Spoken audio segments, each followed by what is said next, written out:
نحمده ونستعينه ونستغفره ونؤمن به ونتوكل عليه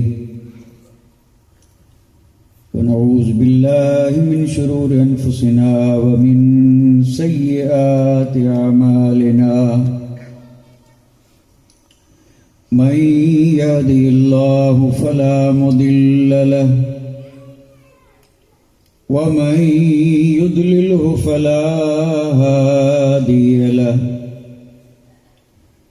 ونشهد أن لا إله إلا الله وحده لا شريك له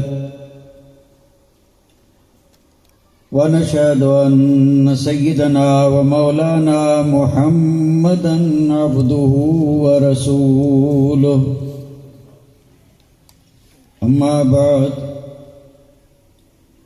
فأعوذ بالله من الشيطان الرجيم بسم الله الرحمن الرحيم إن الدين عند الله الإسلام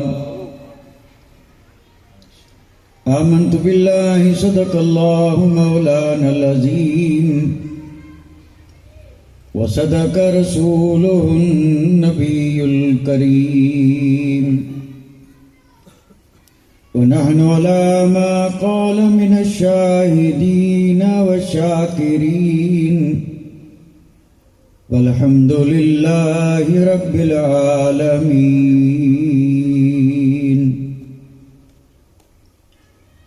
كما قال الله تبارك وتعالى في عظمة شان حبيبه إن الله وملائكته يصلون على النبي يا أيها الذين آمنوا صلوا عليه وسلموا تسليما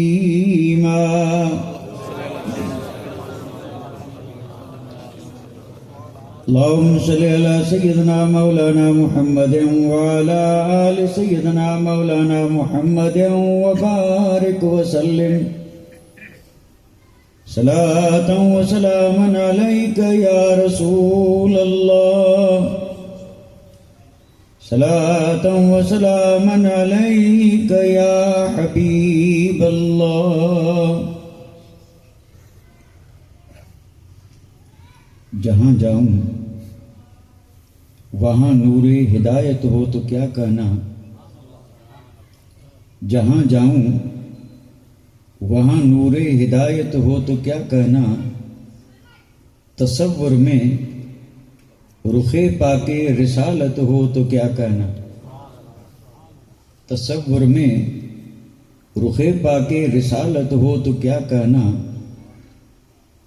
اور گھٹا چائی فضا ٹھنڈی ہوا مہوے نوا سنجی گھٹا چائی فضا ٹھنڈی ہوا مہوے نوا سنجی اب ایسے میں اگر ان کی زیارت ہو تو کیا کہنا اب ایسے میں اگر ان کی زیارت ہو تو کیا کہنا اور وہی دل ہاں وہی یعنی اسیر کاکل مشکل وہی دل ہاں وہی یعنی اسیر کاکل مشکل میرے آقا تیرا دارالحکومت ہو تو کیا کہنا میرے آقا تیرا دارالحکومت ہو تو کیا کہنا تصور میں رخ پاک رسالت ہو تو کیا کہنا اور نہ آئے یاد کچھ بھی ما سوائے گنبد خضرا نہ آئے یاد کچھ بھی ما سوائے گنبد خضرا ہمیں سارے جہاں سے ایسی غفلت ہو تو کیا کہنا ہمیں سارے جہاں سے ایسی غفلت ہو تو کیا کہنا جہاں جاؤں وہاں نور ہدایت ہو تو کیا کہنا تصور میں رخ پاک رسالت ہو تو کیا کہنا لائق عزت عظیم و تقریب، واجب الاحترام، گرامی قدر، ذی وقار سادات اعظام، علماء ذوی الاحترام، محترم و مکرم سامعین کرام، الحمدللہ اللہ تبارک و تعالیٰ کے فضل و کرم اور محبوبان الہی کے توسل اور تصدق سے آج ہم اور آپ ایک ایسی لاجواب محفل میں شریک ہوئے ہیں جو محفل پاک اپنی مثال آپ ہے۔ چونکہ اس محفل پاک کے حوالے سے اور جس مقصد کے تحت اس محفل پاک کو منعقد کیا گیا ہے اس کے حوالے سے آپ حضرات نے مقرر ذی شان فصیح اللسان حضرت علامہ الحاج مولانا محمد الف نقش بندی صاحب کی زبانی بڑی ایمان افروز اور معلومات سے بھرپور گفتگو آپ نے اور ہم نے سماعت فرمائی، اور حافظ صاحب نے بھی مختصر وقت میں اپنے خیالات کا اظہار فرمایا۔ الحمدللہ یہ ساری چیزیں مجھے بھی پسند آئی اور آپ حضرات کو بھی مجھ سے زیادہ پسند آئی ہوگی، اور میں نے اس محفل پاک کو یہ جو ٹائٹل کہیں یا اس محفل پاک کے حوالے سے جو میں نے نام منتخب کیا ہے کہ یہ لاجواب محفل ہے، تو لاجواب محفل میں نے اس لیے کہا ہے کہ دیکھیے سال بھر محفلیں ہوتی رہتی ہیں، لیکن آج کی محفل جس میں ایک کتاب کا اجرا ہونے والا ہے، اب یہ ایسی محفلیں تو غالباً نہ تو آپ نے کبھی کسی ایسی محفل میں شرکت کی ہوگی اور نہ ہم نے، یعنی ہم یہ تو نہیں کہہ سکتے کہ ایسی محفلیں نہیں ہوئی، بھئی ہوئی ہوں گی، لیکن جہاں تک میرا خیال ہے یہ محفل اپنی مثال آپ ہے، اس لیے کہ اسے منعقد ہی اس لیے کیا گیا ہے کہ اس میں ایک کتاب کا اجرا، اب یہ اجرا کیا ہے اور اس کے لیے غالباً آپ ایک لفظ جو ہے وہ اس اجرا سے زیادہ مناسب ہے اگر وہ لفظ میں لوں،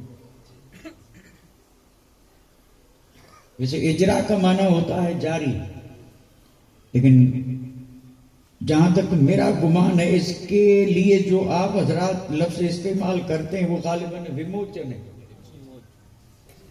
اجرا سے زیادہ اس لفظ کو آپ سمجھتے ہوں گے۔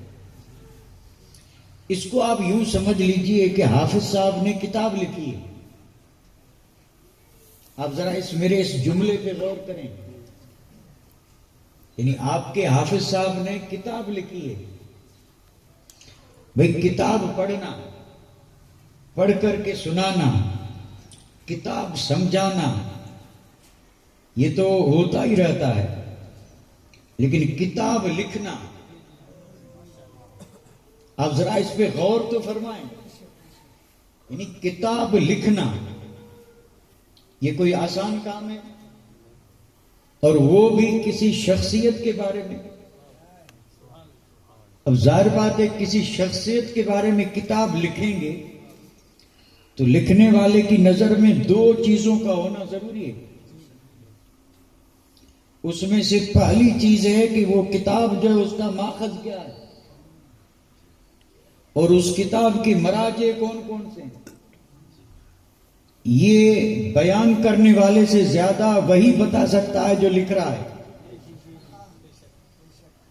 ہر کتاب کے لیے یہ دو چیزیں اشد ضروری ہیں، اس لیے آپ یہ سیرت کی جتنی کتابیں ہیں یا دینی کتابیں ہیں، اس کے آخر میں آپ کچھ ورق دیکھیں گے جس میں لکھا ہوتا ہے مآخذ اور مراجع، اور وہ صرف یہ چیز ثابت کرنے کے لیے ہوتا ہے کہ یہ کتاب مستند ہے، اور یہ آخر میں وہ کتابیں ہیں جن سے اس کو لیا گیا ہے، یعنی تو کتاب ہو گئی مضبوط اور مستند۔ تو میں عرض کر رہا تھا کتاب پڑھنا آسان ہے، پڑھانا بھی آسان ہے، لیکن مشکل سے مشکل تر کام ہے کتاب لکھنا، اور یہ کام ہر آدمی کر نہیں سکتا۔ اب دیکھیے علماء کی کوئی کمی نہیں، اور یہ ہمارے حافظ صاحب ہیں محترم، یعنی ایک طرف علماء اور یہ مشہور حافظ سے ہیں جن کے سینے میں قرآن مجید محفوظ ہے، حافظ سے مشہور ہیں۔ اب ایک حافظ ہو کر کے اور کتاب لکھے تو یہ اور حیرت والی بات ہوئی یا نہیں ہوئی؟ لیکن یہاں ایک بات عرض کر دوں کہ یہ کام ان کا نہیں ہے، یہ فیض کسی اور جگہ سے آ رہا ہے، اور ظاہر ان کی ذات سے ہو رہا ہے، اور اسی کو کرامت کہتے ہیں۔ تو اگر میں بالکل حق بجانب یہ بات عرض کر رہا ہوں کہ یہ محمود پیا کی کرامت ہے، یہ علی اکبر شاہ جیلانی کی کرامت ہے، کرامت ان کی ہے اور ظہور اکبری سے ہو رہا ہے، اور یہ نعمت مجھے اور آپ کو مل رہی ہے۔ اب ہمارا کام ہے کہ ہم اسے سینے سے لگائیں، اور صرف سینے سے ہی نہیں بلکہ اسے پھیلائیں، تاکہ یہ فیض دور دور تک پھیل جائے، ہر فرد تک پہنچ جائے، گھر گھر تک پہنچ جائے، اور جہاں تک ہمارا خیال بھی نہیں پہنچتا وہاں تک پہنچ جائے۔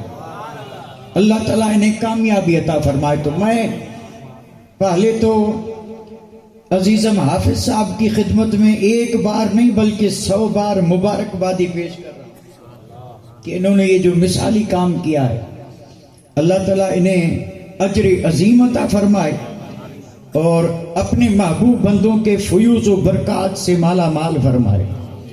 موقع اور مال کے لحاظ سے مجھے آپ کی خدمت میں صرف 2-4 باتیں ہی عرض کرنی ہیں، چونکہ آپ خود مجھ سے زیادہ واقف ہیں کہ ہمارے پاس وقت کی آخری حد کتنی ہے، اور ہم اس حد کے بالکل قریب پہنچ چکے ہیں، مجھے اس کا بھی خیال رکھنا ہے، اور جو آیت مقدسہ میں نے پڑھی ہے اس پر بھی کچھ عرض کرنا ہے۔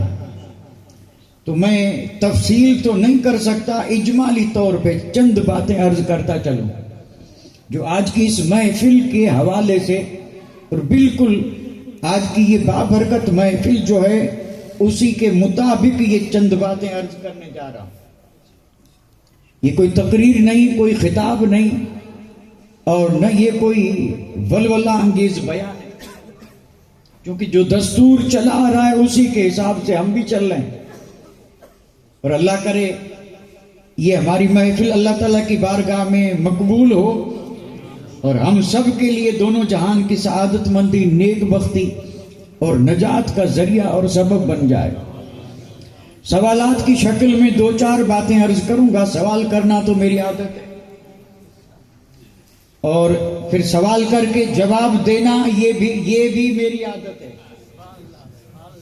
یعنی سوال بھی کر دیتا ہوں پھر جواب بھی دیتا ہوں، اور سوال بھی بڑے آسان ہوتے ہیں۔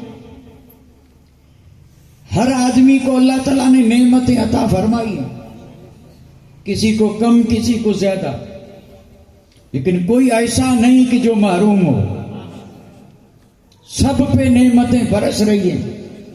اب سوال میرا یہ ہے، آپ فیصلہ فرمائیں، اللہ تعالیٰ نے ہمیں جو نعمتیں عطا فرمائی اس میں سب سے بڑی نعمت کون سی؟ کتنا زبردست سوال ہے، اور یہ سوال میں نے کسی مقصد کے تحت کیا ہے، یعنی ایک صاحب ایمان سے، اب ذرا آسان کرتا چلوں، ایک صاحب ایمان سے اگر پوچھیں کہ بتا مصطفیٰ جان رحمت کے صدقے میں اللہ تعالیٰ نے جو تجھے نعمتیں دی اس میں سب سے بڑی نعمت کون سی؟ تو صاحب ایمان، یہ دیکھو میں نے جو سوال کیا نا اس میں کئی باتیں حل ہو جاتی ہیں مصطفیٰ کے صدقے میں. اب یہ تو شان اپنی جگہ پہ بلند ہو گئی. اب ان کے صدقے میں جو ملا ہے اس میں، ورنہ میرے آقا جیسی تو کوئی نعمت ہے ہی نہیں. اس لیے میں نے سوال کو دہراتے ہوئے اس بات کو پھر سے عرض کیا. اور پھر جب میں نے کہا صاحب ایمان، تو اب آپ خود اندازہ فرمائیں ایک صاحب ایمان کو مصطفیٰ کے صدقے میں اللہ تعالیٰ نے جو نعمتیں دی، کسی کو کم کسی کو زیادہ، ان ساری نعمتوں پہ مومن نظر رکھتے ہوئے جواب دے ان ساری نعمتوں میں سب سے بڑی دولت اور نعمت کون سی؟ الحمدللہ ایمان والے نتیجے پہ پہنچ چکے اور انہوں نے فیصلہ کر لیا. اور یہ بھی حسن ظن ہے میرا، یہ جو میں آپ کے لیے عرض کر رہا ہوں یہ میرا حسن ظن ہے کہ آپ کسی نہ کسی نتیجے پہ پہنچے ہوں گے. اب یہ الگ بات ہے کہ کسی نے کسی چیز کو کسی نے کسی چیز کو طے کر لیا ہوگا کہ یہ بڑی نعمت ہے. لیکن سن لیں، بالکل یقینی بات عرض کر رہا ہوں، حقیقت کو جاننے والے اس چیز سے بخوبی واقف ہیں جتنی نعمتیں رب نے دی ہیں ان ساری نعمتوں میں سب سے بڑی نعمت ہے دین اور ایمان. نہ تو میں نے صرف ایمان کہا نہ دین کا، دین اور ایمان. اور اگر اس جگہ پہ میں صرف دین بھی کہتا ہوں تو ایمان اس میں آ گیا. اگر ہم یہ کہیں ان ساری نعمتوں میں سب سے بڑی نعمت دین ہے، کسی کو اس میں شک نہیں؟ سمجھ میں آئی بات؟ ان ساری نعمتوں میں سب سے بڑی نعمت، ساری دولتوں سے سب سے بڑی دولت کیا ہے؟ دین ہے. اور اس کے لیے اگر ثبوت چاہیے تو ثبوت کی کوئی کمی نہیں. اسی دین کے لیے تو بہت بڑی بڑی قربانیاں دی گئی. صحابہ کرام نے ہجرت کس کے لیے کی؟ صحابہ کرام نے وطن قربان کس کے لیے کیا؟ اولاد کی قربانی کس کے لیے دی؟ اور یہ تو صحابہ کرام ہیں. خود میرے آقا تاجدار مدینہ ہجرت فرما کر کے مکہ المکرمہ سے مدینہ شریف جا رہے ہیں، اور کسی سے بھی پوچھیں تو جواب تو یہی آئے گا دین کے لیے. تو اگر دین معمولی چیز ہوتی تو اتنی بڑی قربانیاں نہ دی جاتی. یہ ساری قربانیاں یہ ثبوت فراہم کر رہی ہیں کہ سب سے بڑی دولت، سب سے بڑا انعام دین ہے. ایک بات بالکل واضح ہو چکی، اللہ اسے سمجھنے اور تسلیم کرنے کی توفیق دے. لیکن ایک سوال پھر میرے ذہن میں پیدا ہوا کہ سب سے بڑی دولت دین ہے، لیکن دین کہتے کس کو ہیں؟ بھئی دین سب سے بڑی دولت. اور دلیل کے طور پہ میں نے صرف 2-4 جملے ہی بولے، اور ان جملوں کو اگر تفصیل سے عرض کیا جائے تو عمر بسر ہو جائے. اور یہ دین سب سے بڑی دولت نہ ہوتی تو کربلا واقعہ پیش کیوں آتا؟ یہ اتنی ساری قربانیاں جو دی گئی کس کے لیے؟ تو یار یہ سارے ثبوت جو ہیں، یہ دلائل یہی ثبوت فراہم کر رہے ہیں کہ سب سے بڑی دولت دین ہے. اور کوئی نہ سمجھے یا کسی کو سمجھ میں نہ آئے تو یہ کمزوری ہماری ہے، ورنہ حقیقت میں دین سے بڑی دولت نہیں، دین سے بڑی نعمت نہیں. لیکن سوال پھر وہی پیدا ہوا کہ دین کہتے کس کو ہیں؟ اب یہ سوال اگر کسی سے پوچھا جائے تو سب کے جواب الگ ہوں گے یا نہیں؟ سب کے جواب الگ ہوں گے، کیونکہ دین کو ہم نے محدود کر لیا، یا یہ کہ اپنی سمجھ ہی محدود ہے. 2-4 چیزوں کو بتا کر کے کہیں گے یہ ہے دین. دین کسے کہتے ہیں؟ اس کے لیے میں ایک حدیث عرض کر دوں بڑے اختصار سے، اور بڑی مشہور حدیث پاک ہے. ایک بار نہیں بلکہ آپ نے عمر میں بارہا اس حدیث پاک کو سنا ہوگا. اور یہ حدیث پاک یہاں پر میں صرف یہ سمجھانے کے لیے عرض کر رہا ہوں کہ یہ ہے دین. اور جب یہ بات سمجھ میں آئے گی تو پھر یہ بھی سمجھ میں آ جائے گا کہ ہم نے کیا سمجھا تھا اور دین ہے کیا. اگر اس حدیث پاک کو سمجھ لیا تو یہ بھی فیصلہ ہو جائے گا کہ ہم دین کو کیا سمجھ رہے تھے اور دین ہے کیا. اور وہ حدیث پاک بڑی مشہور ہے، اور اس کے راوی حضرت ابو ہریرہ بھی ہیں اور حضرت عمر بن خطاب بھی ہیں. اور یہ میں روایت عرض کر رہا ہوں حضرت عمر بن خطاب رضی اللہ تعالیٰ عنہ کی. آپ فرماتے ہیں کہ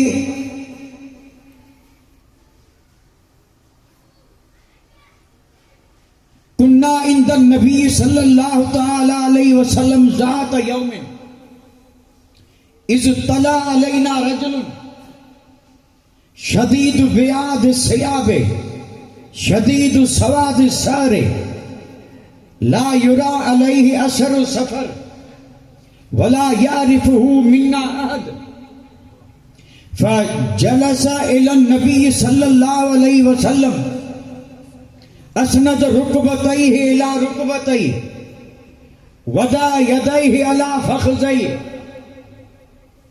فقال یا محمد اخبرنی عن الاسلام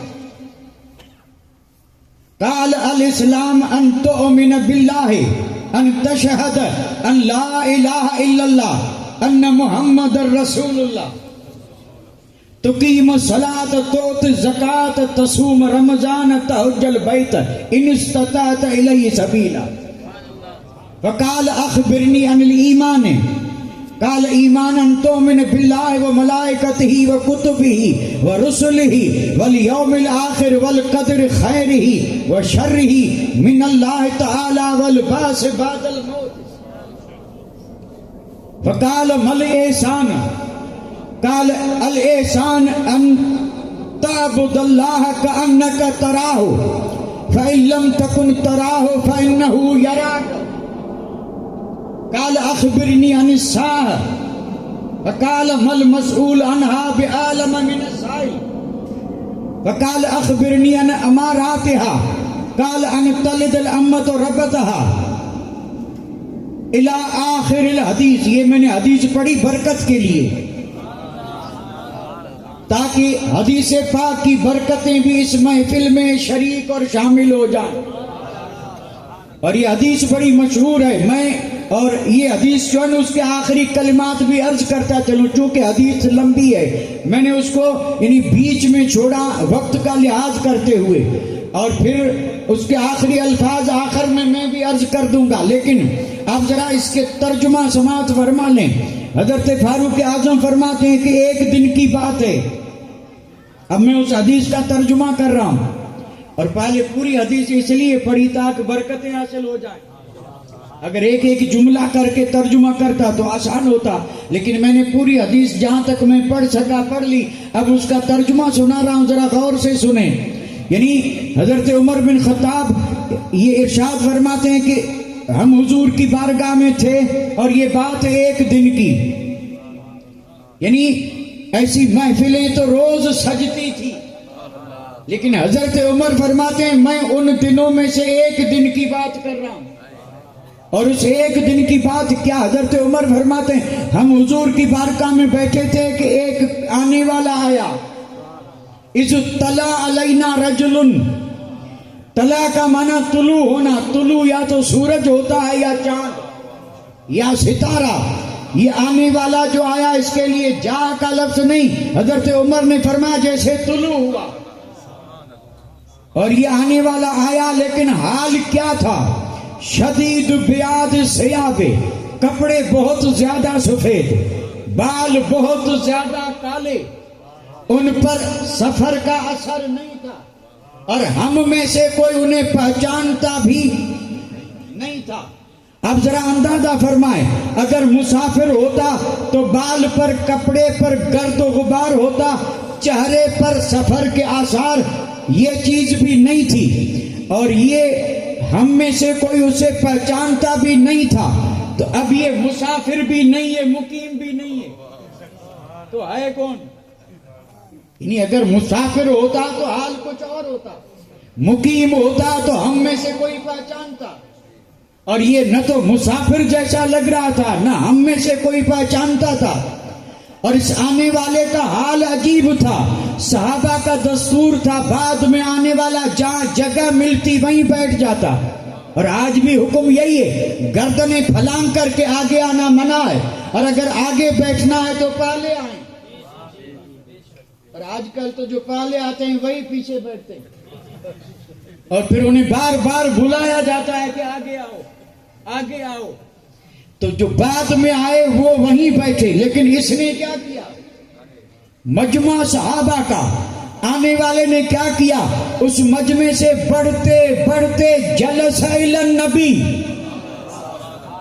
آیا بعد میں۔ صحابہ کا دستور تھا جہاں جگہ ملے وہاں بیٹھو، یہ وہاں بیٹھا بھی نہیں، بڑھتے بڑھتے حضور کی دربار میں اسند رکبتئی الی رکبتئی، مانا سمجھانے کے لیے عرض کر دوں کہ آنے والے نے اپنے گھٹنے حضور کے گھٹنے سے ملائے، یعنی اتنا قریب ہو کے بیٹھا، اتنا قریب ہو کے بیٹھا، اور پھر وضع یدیہ علی فخذیہ، اور اس نے اپنے دونوں ہاتھ، یہاں محدثین اکرام نے دو باتیں لکھی ہیں کہ اپنے دونوں ہاتھ اپنی ران پہ رکھے، اور بعض نے لکھا کہ اپنے دونوں ہاتھ نبی کی ران پہ رکھے، اور اگر اپنی ران پہ رکھے تو مطلب یہ ہوا کہ آنے والا آداب کا بڑا ماہر واقف تھا، حضور کی دربار میں بیٹھنے کا سلیقہ جانتا تھا، دربار نبی کا ہے، بیٹھا ویسے جیسے خدا کی دربار میں بیٹھا جاتا، جس کو کہتے ہیں دو زانو ہو کے بیٹھا، دو زانو ہو کے بیٹھا، اور یہ ہاتھ رکھے اپنے یعنی زانوں پہ، یعنی فخذیں، یعنی جیسے اتحیات میں بیٹھتے ہیں ویسے بیٹھا، ران پہ ہاتھ رکھے، اور اس کے بعد عرض کرنے لگا کہ یا رسول اللہ اب مجھے بتائیں اسلام کیا ہے؟ تو میرے آقا نے فرمایا اسلام یہ ہے کہ تو گواہی دے کہ اللہ ایک ہے اور محمد اس کے رسول ہیں، اور اسلام یہ ہے کہ تو نماز پڑھے۔ اس پہ ذرا آپ بھی غور کرتے چلیں، اسلام کیا ہے کہ تو نماز، اور اگر نہیں پڑھے تو یہ اگر اجازت ہو تو میں سوال کرتا چلوں، نہ ہو تو صرف ترجمہ کرتا چلوں۔ اس نے پوچھا اسلام کیا ہے؟ میرے آقا نے بتایا اسلام یہ ہے۔ تو اب تو اسلام کا معاملہ بالکل واضح ہو چکا کہ نہیں؟ اسلام یہ ہے کہ تو نماز پڑھے، رمضان کے روزے رکھے، مالدار ہے تو زکوٰۃ دے، مالدار اور استطاعت رکھتا ہے تو حج کرے۔ اب یہ ساری باتیں اسلام میں ہیں یا نہیں؟ انہی چیزوں کا نام اسلام ہے، یعنی اسلام یہ ہے ان تقیم الصلاۃ، توت زکوٰۃ، تصوم رمضان، تحج البیت ان استطعت الیہ سبیلا، اگر تو یہ سارے کام کرے تو یہ ہے اسلام، اور جو اسے اپنائے وہ ہے۔ بالکل واضح ہو گیا اسلام کا معاملہ۔ اچھا اب میرے آقا نے جواب دیا تو وہ جو آنے والا تھا وہ چپ ہو کے نہیں بیٹھا، اس نے جواب کیا کیا؟ اس نے کہا کہ صدقت، اس نے کہا کہ اللہ کے حبیب آپ نے بالکل سچ اور صحیح فرمایا۔ حضرت عمر فرماتے ہیں عجبنا لہو، اس کے اس حال پہ ہمیں تعجب ہوا کہ پوچھتا بھی ہے تصدیق بھی کرتا ہے، نہیں پوچھے وہ جو نہ جانے اور تصدیق وہ کرے جو۔ اب یہ جب پوچھ رہا تھا تو پتا چل رہا تھا نہیں جانتا، اور جب تصدیق کر رہا ہے تو پتا چلا جانتا ہے۔ اس پر حضرت عمر کو بھی حیرت ہوئی، لیکن بولے کچھ نہیں، حیرت ضرور ہوئی۔ اب اس آنے والے نے کہا یا رسول اللہ بتا ایمان کیا ہے؟ تو میرے آقا نے فرمایا ان تؤمن باللہ، یہ بڑی مشہور اور ہر مومن کو یہ چیز یاد ہوگی، یہ ایمان مجمل، ایمان مفصل، اسی میں اس کا ذکر ہے، ان تؤمن باللہ وملائکتہ وکتبہ ورسلہ والیوم الآخر والقدر خیرہ وشرہ من اللہ والبعث بعد الموت، یہ ایمان ہے، یعنی تو مانے کہ اللہ ایک، ان تؤمن باللہ، اللہ کو مانے، اور اس کے بعد ملائکت ہی، ملائکہ کو مانے، وکتب ہی، اور ساری کتابوں کو، ورسل ہی، اور سارے رسولوں کو۔ تو کیا ہم نہیں مانتے؟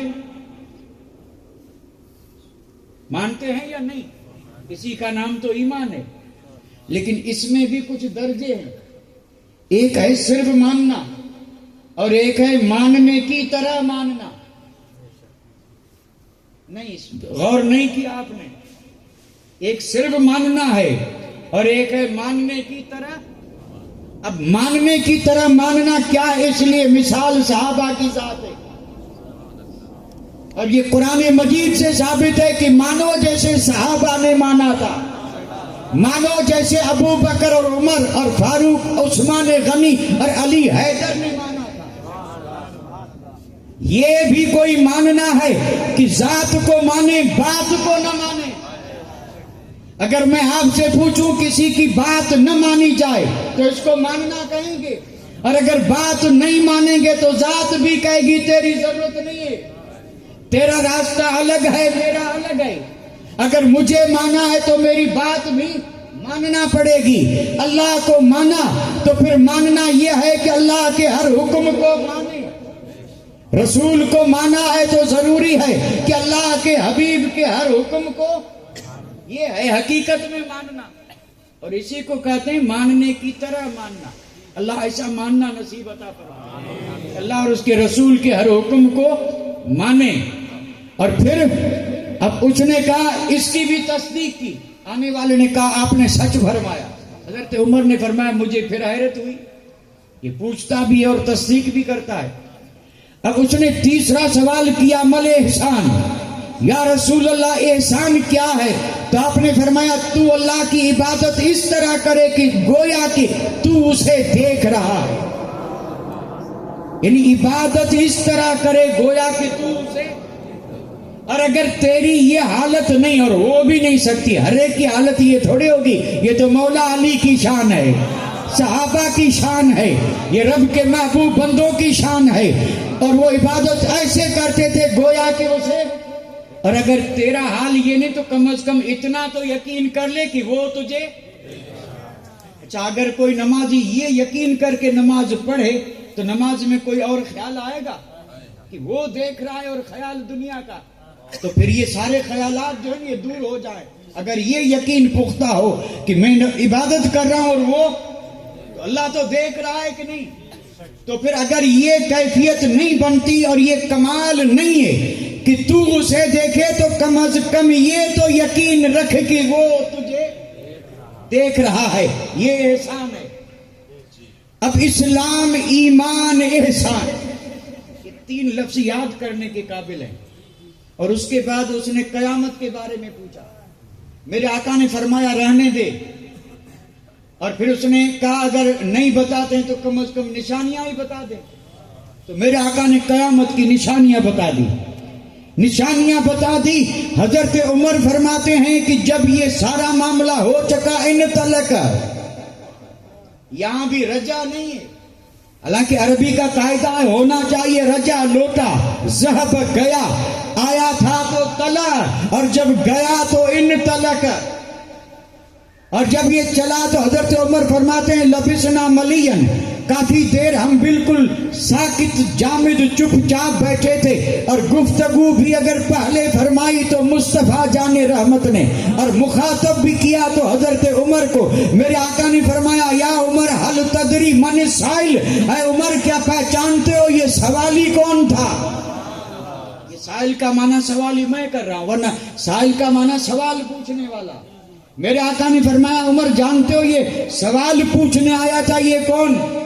تو حضرت عمر نے تو جواب دیا اللہ اور اس کا رسول بہتر جانے. اور صحابہ کا تو معمول تھا اگر کوئی چیز جانتے تو بھی ادباً کہہ دیتے اللہ و رسولہ اعلم. یہ صحابہ بھی یہی کہتے اللہ و رسولہ، اللہ و رسولہ اعلم، یعنی اللہ جانے اور اس کا. تو صحابہ کا عقیدہ تھا یا نہیں تھا کہ اللہ کی عطا سے رسول بھی؟ ہر صحابی یہی کہتا تھا کہ اللہ جانے اور اس کا. حالانکہ ہم بھی یہی مانتے ہیں کہ اللہ کا علم ذاتی ہے اور اللہ کے حبیب کا علم عطائی ہے، لیکن رسول جانتے ہیں. ما کان وما یکون کا علم اللہ تعالیٰ نے اپنے حبیب کو دیا. میرے آقا نے فرمایا کہ عمر جانتے ہو یہ سائل کون تھا؟ فرمایا اللہ اور اس کا رسول بہتر جانے. تو میرے آقا نے جواب میں کہا کہ عمر یہ جبریل تھے. وہ جبریل. یہ کون تھا؟ جبریل. ٹھیک ہے جبریل تھا، لیکن جبریل آیا تھا کس شکل میں؟ رجل. رجل کہتے ہیں آدمی کو، انسان.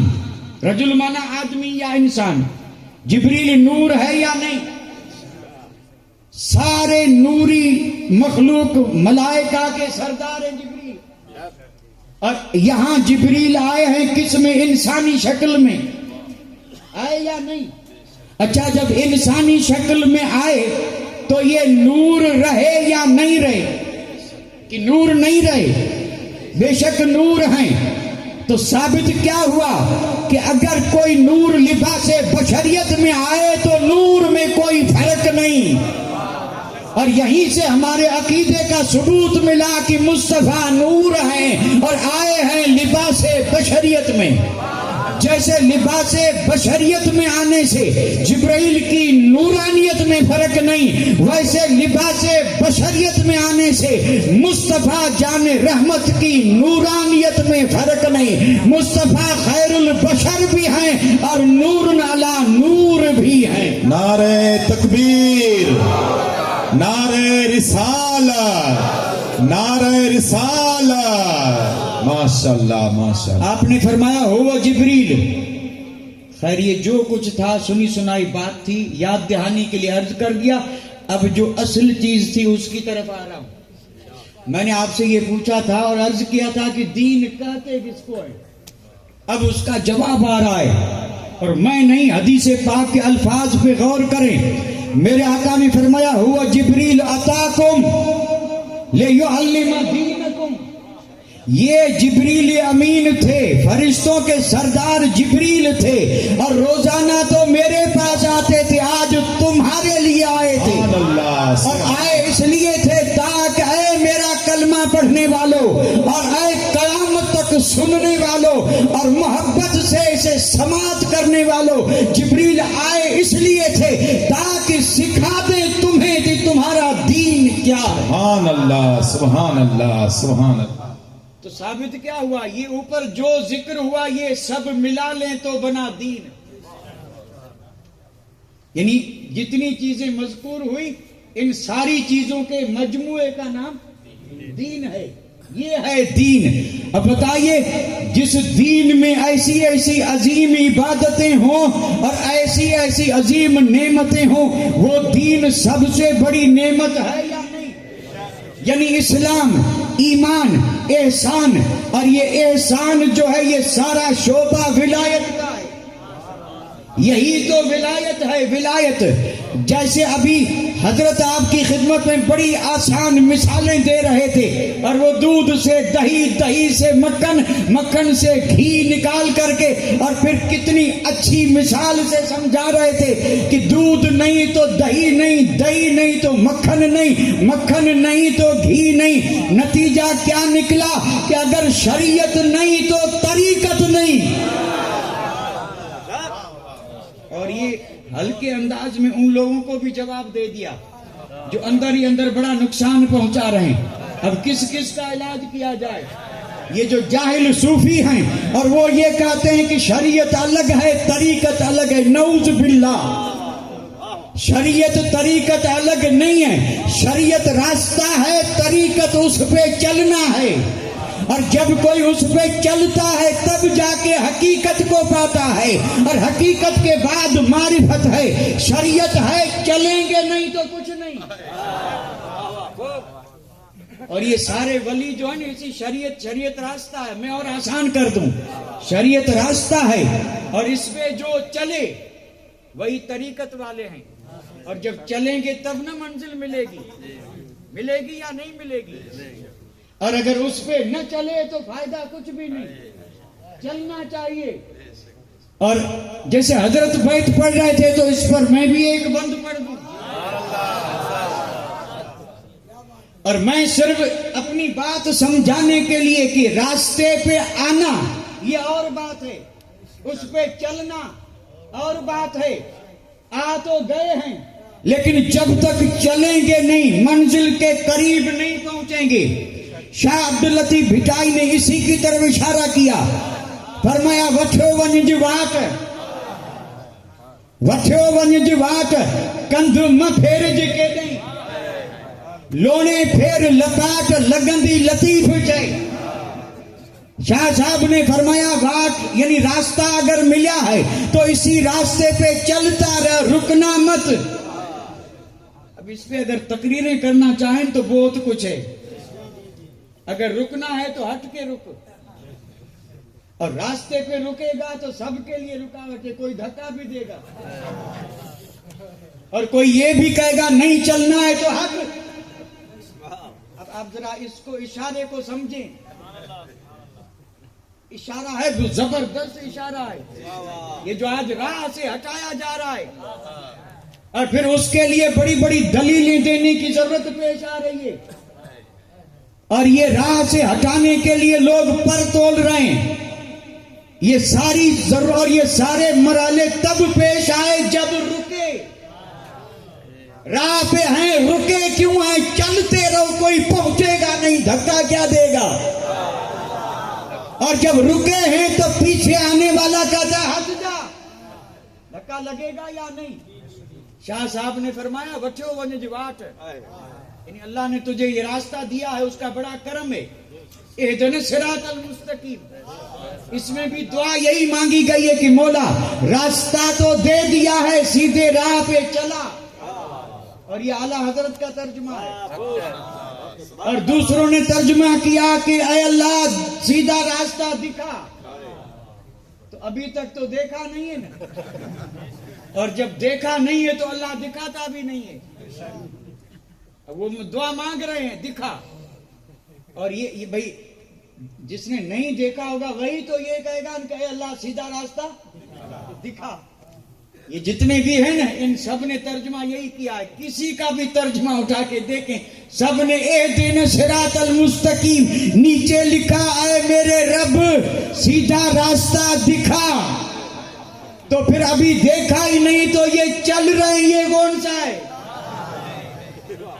اور یہ رات دن جس میں کوششیں ہو رہی ہیں یہ تو سیدھا تو نہیں ہوا، سیدھا تو دعائیں کر رہے ہیں دکھا۔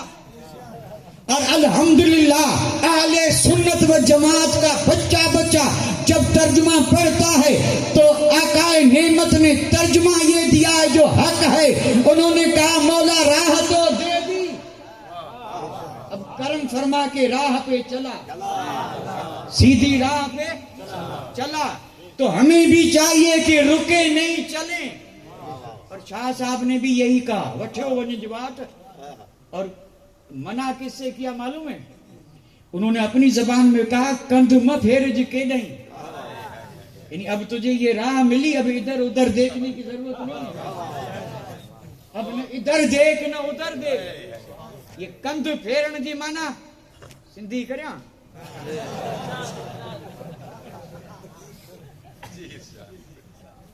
کندھ مانا کچھی میں شاید ڈوگو،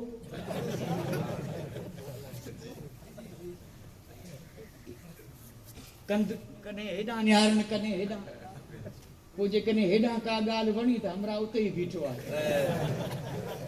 وری ہیڈاں نیارے ہیں تے ہیڈاں کا گال پسند آئی، اتے ہی بیٹھو آئے، اٹھیاں اچھن وارو انتظار پیو کرے، ہن کنے کندھ پھیرے